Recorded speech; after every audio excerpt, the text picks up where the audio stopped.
წინა სტუმართან ვლაპარაკობდით ირაკლი კობახიძის შესახებ, სწორედ მან გამოაქვეყნა გუშინ ვიდეო რგოლი, სადაც ლაპარაკობდა იმის შესახებ, რომ მაღალია პროდუქტებზე ფასები და დაანონსა მთელი რიგი გადაწყვეტილებების მიღება, მათ შორის დირექტივებიც მისცა შინაგან საქმეთა სამინისტროს, პარლამენტს და ასე შემდეგ. თქვენ როგორ გაიგეთ ეს გადაწყვეტილება?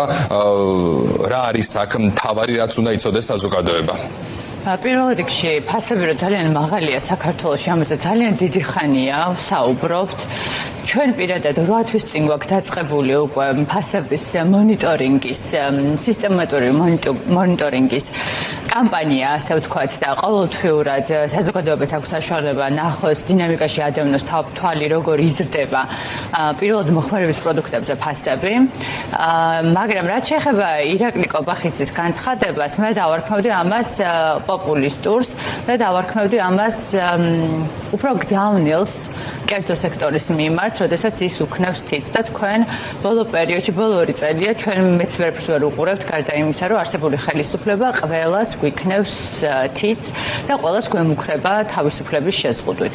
სახეზე გვაქვს უამრავი ფორმა, ჩვენი გამოხატვის თავისუფლების შეზღუდვის და ეხლა ჯერი მოვიდა ბიზნესის, როდესაც ესე გახსნილად და ღიად უკვე ბიზნეს ემუქრება, განსაკუთრებით მნიშვნელოვანი და თვალში საცემი იყო ერთი ფრაზა, როდესაც ის ამბობს, რომ სისხლის სამართლის საქმე აღიძვრება, იმიტომ რომ თქვენ იცით, რომ ამჟამად კანონმდებლობით არანაირი სისხლის სამართლის საქმე არ აღიძრება, ვერც აღიძრება, იმიტომ რომ ამის შესაძლებლობას არ იძლევა კანონმდებლობა, თუნდაც რომ დადგინდეს, რომ ეს არის კარტელული გარიგება. ხო, პროცესში სახელმწიფო უსაფრთხოების სამსახურიც ჩაერთო. ხო, ორივე ნაწილში ვფიქრობ, რომ ეს იყო ძალიან არასერიოზული, შეიძლება ითქვას, განცხადება ეგრეთ წოდებული პრემიერ-მინისტრის მხრიდან, რადგან ეს უფრო პოლიტიკური განცხადება, ვიდრე საქმეზე ორიენტირებული განცხადება, იმიტომ რომ სახელმწიფო, როდესაც ჯერ რას აკეთებდა ამდენ ხანს, რომ ეხლა დაინახა, რომ თურმე ფასები 14 წლის თავზე აღმოაჩინეს, რომ მაღალია ფასები. კატასტროფულად გაძვირებული საქართველოში და განსაკუთრებით ეს პანდემიის მერე დაემჩნა საზოგადოებას და უდიდესი წნეხია თითოეული მოქალაქისთვის და იმის ნაცვლად, რომ გამოსავლის ძიებაზე იყოს ორიენტირებული და როგორც შეეფერება სახელმწიფოს ისეთი გადაწყვეტილებები მიიღოს, ისევ თითის ქნევის პოლიტიკა და ისევ ის, რომ ეხლა მივადგებით ბიზნეს და უკვე ბიზნესის დასჯის ღია კამპანიებს განვახორციელებთ. ეს იყო ჩემთვის ის გზავნილი, რაც გუშინ მოვისმინეთ. რაც შეეხება თავად აი ფორმებს, თქვენ ახსენეთ მუქარა, შიში და ასე შემდეგ, აი როგორ უნდა მოხდეს ეს ყველაფერი სისრულეში? აი თუ კი ეს ნაბიჯი გაუვა ივანიშვილის რეჟიმს, ჩვენ რა ტიპის ნაბიჯებს უნდა ველოდოთ მათი მხრიდან? იცით რა არის? პირველ რიგში ალბათ ეხლა წინასწარმეტყველებას ვერ დავიწყებ მე, იმიტომ რომ რაღაც ძალიან აბსურდული განცხადებაა. როდესაც ქვეყანაში ესეთი სერიოზული სოციალური და ეკონომიკური პრობლემებია, სახელმწიფო, ყველა ნორმალური სახელმწიფო იქცევა რაღაცა კონკრეტული ლოგიკური ჯაჭვის შესაბამისად, ხო? გუშინდელი კობახიძის ერთი ფაქტების აღმოჩენა ნამდვილად ესია და ვუდასტურებთ ამას ყველა ალბათ, მაგრამ მეორე არის რა უნდა გააკეთოს სახელმწიფომ. თუ მათი ამოცანა ისევ იქამდე მიდის, რომ რაღაცნაირად ავტორიტარიზმი უფრო და უფრო გამეფდეს ამ ქვეყანაში და მოედოს ყველა სფეროს და ესეც იქნება, იმიტომ რომ ავტორიტარიზმი თუ არ შევაჩერეთ, შემოვა ყველას ოჯახში, ყველას ბიზნესში და საბოლოო ჯამში მივიღებთ იმას, რომ არაფერი არ იქნება თავისუფალი, მათ შორის ბიზნესი და ამაზე ჩვენ ძალიან დიდი ხანია ვსაუბრობთ, რომ ის რაც ხდება ქუჩაში, ის რომ ჩვენ აკრძალული გვაქვს რაღაცა მანიფესტაციის უფლება უკვე, ეს აუცილებლად გადმოვიდოდა ბიზნესზეც, ხო? აქ მოხდება თუ ეს ყველაფერი განხორციელდა, რაც გუშინ ირაკლი კობახიძემ დაანონსა, საბოლოო ჯამში ჩვენ მივიღებთ იმას, რომ საერთოდ აღარ გვექნება ალბათ არჩევანის საშუალება, გაქრება და კონკურენცია კიდევ უფრო შემცირდება ბაზარზე და საბოლოო ჯამში ხარისხიან პროდუქტზე ხელმისაწვდომობას აბსოლუტურად დავკარგავთ. ხო, ამ კონტექსტში ჩვენ როდესაც საუბრობ თავად ყობახიძეზე, ზოგადად აი ამაზე უნდა საუბრობდეს ქვეყნის პირველი პირი, აი ასე ამ ენით უნდა ესაუბრებოდეს ბიზნეს და ეს რა ენა, ზოგადად რა ტიპის დამოკიდებულება, რომ იქ რაღაც კარტელური გარიგებები და ასე შემდეგ, როგორი საკომუნიკაციო ენა ეს ზოგადად ბიზნესთან მიმართებაში. ეს ენა არ ახალია და ჩვენ ქართული ოცნების მმართველობის პირობებში ეს ენა პირველად ძალიან თვალში მოგხვდა ჟურნალისტების მიმართ. მე ეს ენა გადაიქცა ენად, როდესაც არა ოპოზიციურ პოლიტიკურ სპექტრს, არამედ მოქალაქეებს ელაპარაკებიან ამ ენით, ვისაც კონკრეტული კითხვები აქვს და პრეტენზიები აქვს ამ მმართველობასთან მიმართებაში. ეხლა ეს გადმოვიდა ბიზნესზე და ეს არ არის ახალი, ხო, ჩვენთვის, იმიტომ რომ ჩვენ ამ ენას უკვე შევეჩვიეთ.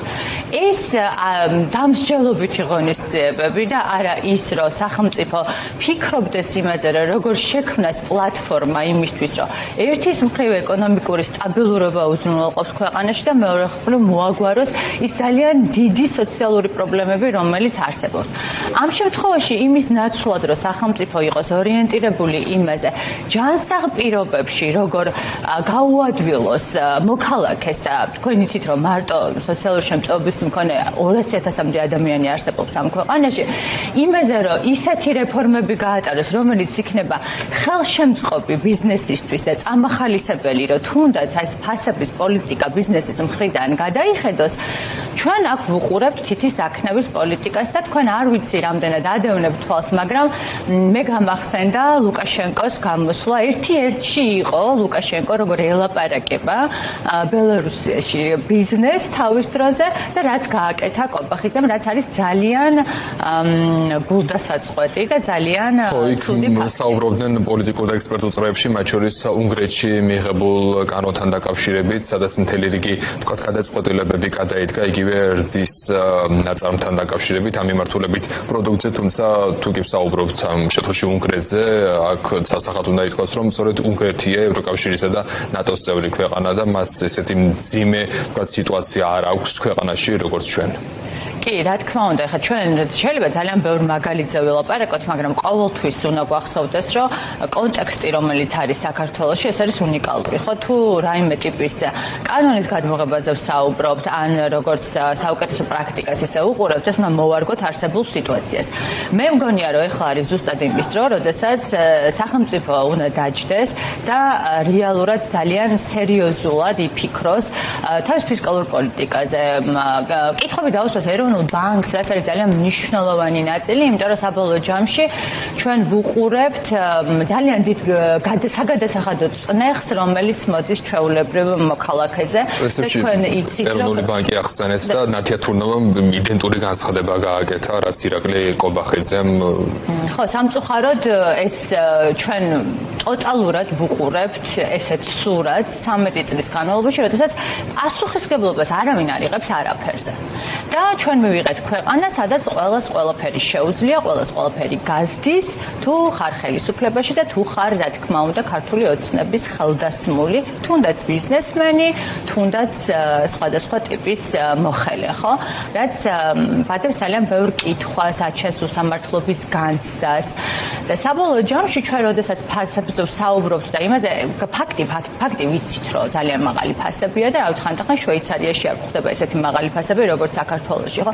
და თუ შევხედავთ იმას, ჩვენი მწყევრობებით უნარიანობა როგორია, ნუ ფაქტობრივად ეს ნიშნავს იმას, რომ ყველა კვლევა იმას გვეუბნება, რომ ოჯახის შემოსავლის და აქ არის ლაპარაკი საქალაქო ოჯახის შემოსავლის დაახლოებით 60% მოდის მხოლოდ კვებაზე. და დანარჩენი 40% უნდა იყოს განათლებაზე, ჯანდაცვაზე, კომუნალურობის გადახდაზე და უამრავი სხვა ხარჯი არსებობს, რომელიც ოჯახს გააჩნია. ეს ნიშნავს იმას, რომ დრო მიდის, ესენი აანონსებენ ეკონომიკურ ზრდას და აქ პირიქით ადამიანები ღარიბდებიან, ხო?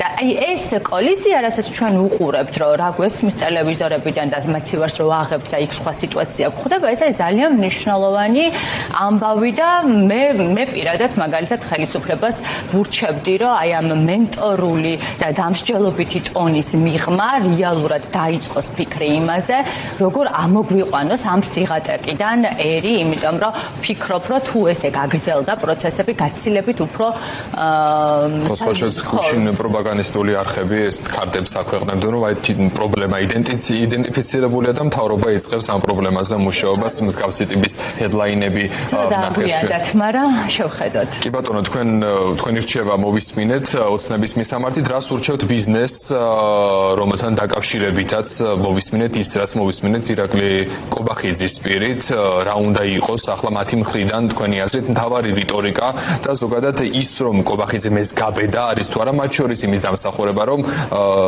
თავის დროზე ბიზნესი დუმდა იმ გადაწყვეტილებებზე, რომელსაც ოცნება იღებდა წლიდან წლამდე. კი ბატონო, მოკლედ ჩვენ არაერთხელ თუნდაც ფორმულას ეთერში მიგვიმართავს ბიზნესისთვის ზუსტად ამ რჩევით, რომ დრო ახმა მოიღოთ, იმიტომ რომ მე იქნება ძალიან გვიან. რაც შეეხება თვითონ ბიზნესის ქცევას, მართალი გითხრათ, აი ეს ობიექტურად რო შეხედო, როდესაც ქვეყანაში ესეთი დესტაბილიზაცია არის და ქვეყანა არის ესეთ სერიოზულ კრიზისში, ბიზნესს აქვს თავისი ქცევის პატერნი. ის ხდება მომხოჭველი, იმიტომ რომ ხვალ შეიძლება კობახიძემ გაიღვიძოს და ყველაფერი წაართვას. შესაბამისად, ეს ფასების ზრდაც არის ამასთან კავშირში აუცილებლად. როდესაც ესეთი სიტუაცია ქვეყანაში, პოლიტიკური კრიზისი, რომელიც აუცილებლად გადავა ეკონომიკურ კრიზისში, ეს აძლევს ინცენტივს ბიზნესს, რომ რაც შეიძლება მეტი მოგება დააგენერიროს, იმიტომ რომ მე ხვალზე მომავალში გადარჩეს, ხო? რჩევას, რომელსაც ბიზნესებს მივცემდი, ალბათ არის ის, რომ თავისი პოზიცია ძალიან მყარად უნდა დაიცვან, იმიტომ რომ რამდენჯერაც მათ თვალი დახუჭეს მიმდინარე პროცესებზე, უფრო და უფრო უარეს სიტუაციაში ვარდებით და ჩვენ ყოველდღე ვხედავთ, რომ ყველა დაანონსებული სიახლე არსებული ხელისუფლების მიმართ არის სულ უფრო და უფრო დრაკონული და შესაბამისად, ქვეყანა ბიზნესი არ არის რაღაცა ცალკე მდგარი სუბიექტი, ხო? ბიზნესი ძალიან მნიშვნელოვანი აქტორია ზოგადად, არა მხოლოდ ეკონომიკის შექმნის პროცესში, არამედ სოციალური გარემოს ფორმირების პროცესში. ამიტომ მე ბიზნესებს მოვუწოდებ, რომ ცოტა უფრო ვაჟკაცურად მოიქცნენ და დაიცვან პირველ რიგში საკუთარი თავის ინტერესები, იმიტომ რომ სხვისი ინტერესების დაცვის დრო უკვე სამწუხაროდ გავიდა. და ბოლოს გითხავთ, რომ გავაქარწყლოთ რაღაცნაირად პროპაგანდისტული მესიჯები, რასაც ჩვენ ვისმენთ რეჟიმის წარმომადგენლების, ლიდერების მხრიდან, რომ თითქოს ჩვენი ეკონომიკური მდგომარეობა ისეთ ასრალშია ასული, რომ მაგალითად მოწინავე პოზიციაზე ვართ, ვუსწრებთ ნატოსა და ევროკავშირის წევრ ქვეყნებს, თუმცა როგორც კი სხვა თემაზე მიდგება მაგალითად საუბარი, როდესაც საკანონმდებლო ორგანოში იყო ირაკლი კობახიძე და საუბრობდა Eagle Hills-ის პროექტთან დაკავშირებით საეჭვო არაბულ ინვესტიციასთან მიმართებაში, მაშინ იქ მოხდა აღიარება, რომ ჩვენი ეკონომიკური მდგომარეობა არ არის სახარბიელო და ჩამორჩებით ევროკავშირის წევრ ქვეყნებსაც.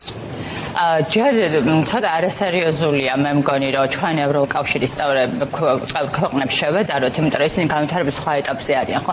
განვითარებადი ქვეყანა, განვითარებულ ქვეყანას რო ეძრება კონკრეტული პარამეტრებით, ეს პარამეტრები რა არის, ამას აქვს არსებითი მნიშვნელობა. ძალიან მარტივია, ეხლა ეკონომისტისთვის რაღაცა ისეთი კონკრეტული მაჩვენებელი მოიყვანოს, რომელსაც შეიძლება რაღაცით უსწრებ, ხო? მაგალითად ეკონომიკური ზრდა დაანონსო, რომ უფრო მაღალი გაქვს, ვიდრე მაგალითად ევროკავშირის ქვეყნებში, მაგრამ ეს ხო რეალობას არ ასახავს, ხო? რეალობა არის ის, რაც ხდება ჩვენს თავს, რაც ხდება მოსახლეობის თავს და ჩვენ ვუყურებთ, რომ დღითი დღე ღარიბდება მოსახლეობა და ვუყურებთ კიდე რა პოლიტიკას იმუშავებს სახელმწიფო. სახელმწიფო ტოტალურად მიმართულია, რომ ავტოკრატიაში გადავიდეს და კანონოს დიქტატურა და დიქტატურა ძალიან ძვირი ჩდება. ის რომ მაგალითად იმის ნაცვლად რომ ჩვენ ახლა ამაზე კი არ ხარჯავდეთ დროს, არამედ საუბრობდეთ იმაზე, რომ არის თუ რა შესაძლებელი, რომ მაგალითად საგადასახადო ტვირთი შემსუბუქდეს კონკრეტული პროდუქტების მიმართ, განსაკუთრებით დღეგეზე, რომელიც უშუალოდ კონკრეტული მოქალაქის გადასახდელია. ამ თემებს არავინ არ განიხილავს, ხო? ამ მთავრობის ძირითადი და პროპაგანდის ძირითადი ამბავი არის, რომ სიღრმეში არ ჩავიდეთ, იმიტომ რომ სიღრმეში რო ჩავდივართ, არსებობს ლოგიკური პასუხები რაღაცაზე და ეს ლოგიკური პასუხების არმოსმენა არის ძირითადი ამოცანა პროპაგანდისტული მედია არხების და ზოგადად პროპაგანდისტების. ამიტომ მე ვისურვებდი, რომ ყოფილიყო ბევრი სივრცე ამ ქვეყანაში, სადაც შეიძლება რომ პროფესიონალმა ისაუბროს და ძალიან მნიშვნელოვანი არის ის, რომ ჩვენ ვილაპარაკოთ გამოსავალზე, იმიტომ რომ პრობლემების იდენტიფიცირება ყველას ძალიან კარგად შეგვიძლია, მათ შორის არსებული ხელისუფლება უკვე არის მარწუხებში მოქცეული და აღიარებს არსებულ პრობლემებს. ეხლა საუბარია იმაზე, როგორ გამოვძვრეთ ამ პრობლემებიდან, როგორ გადავჭრათ ეს პრობლემები, აბსოლუტურად ყველა ჭრილში, არა მარტო ეკონომიკური თვალსაზრისით, არამედ პოლიტიკური თვალსაზრისითაც.